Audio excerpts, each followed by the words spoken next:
Един ден в селцето, където живеех преди, но далеч от мен сега, се родило момиченце.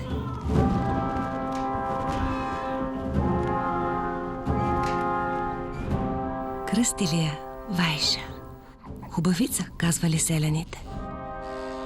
Майка я гледала с обожание. Но откъде можела да предположи, наведена над люлката, че очите на нейното момиченце виждат света по такъв начин. Лявото око виждало само миналото, а дясното — онова, което имало да става в бъдещето. Когато малката Вайша пораснала и проговорила, обяснила, че вижда небето разделено. И макар двете й очи да били отворени като на всички зрящи, Вайша все едно била сляпа. Сляпата Вайша. Така започнали да я наричат.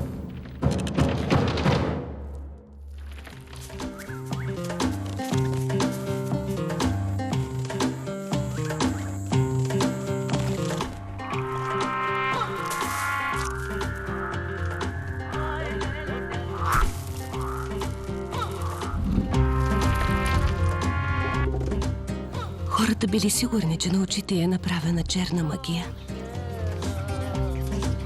Проточила се върволица от бабички знахарки, които трябвало да разгадаят проклятието и да се опитат да освободят момичето от злината.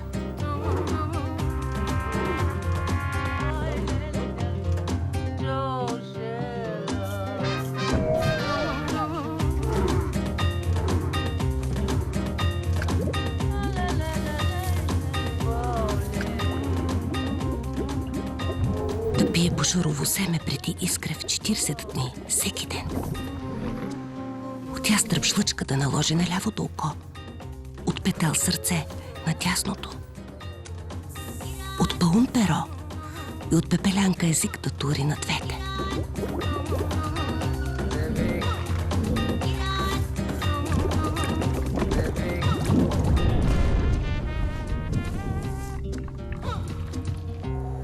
Една от бабите рекла тихо, че от нищо файда няма да има, докато не се намери нещо да й събере очите и да я върне на този свят.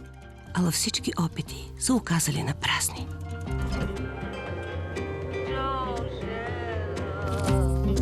В двора ходила с протегнати ръце, блъскала се в черешата, събарила грънците под сайванта.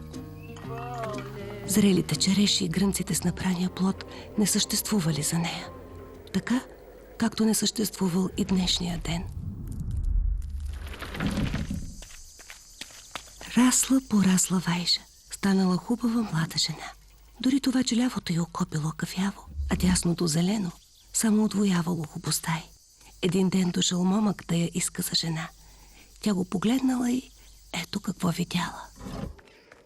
Боже, това ли сополиво момченце ме иска? Крекота е Божия, ма. Риската му отвънка.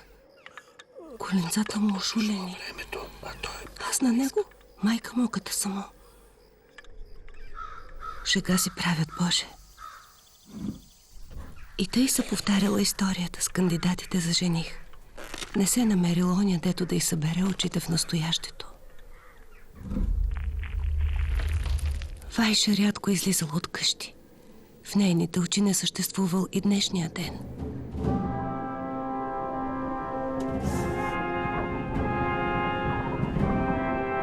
И вечер, като си легнала, пак нямало покой за очите й. Сънувала кошмари. Сънищата й се раздвоявали като змийски език. И докато в съня на едното око тичала като малко момиче, то в съня на другото вече лежала в ковчег. Понякога границите, в които виждала, се свивали и яха да се съберат в днескашното. Но докато за лявото око слънцето току изгрявало, за дясното вече се обелвала месечината. Друг път, според лявото й око, земята била пуста и неустроена като преди сътворението.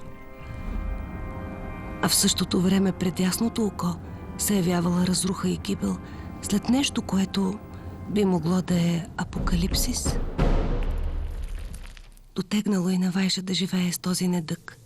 От отчаяние намислила веднъж сама да си изчегърта едното око, с пръсти да го отскубне.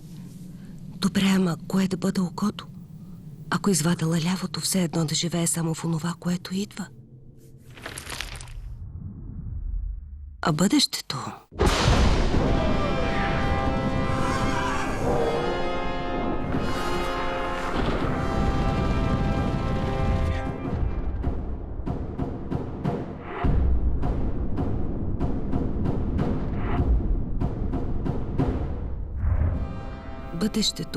Бъдещето я плашило. Никак не се задавало добро. Ами да извади тогава дясното око и да заживее в миналите дни. Те винаги са по-уютни и по-сигурни. Ама пък как ще гледа майка си и баща си като сополиви дечица? Нямало спасение за Вайша. Ни в миналото, ни в бъдещето. Няма изход тая история, защото не се намерило нищо на този свят, което да събере очите на Вайша.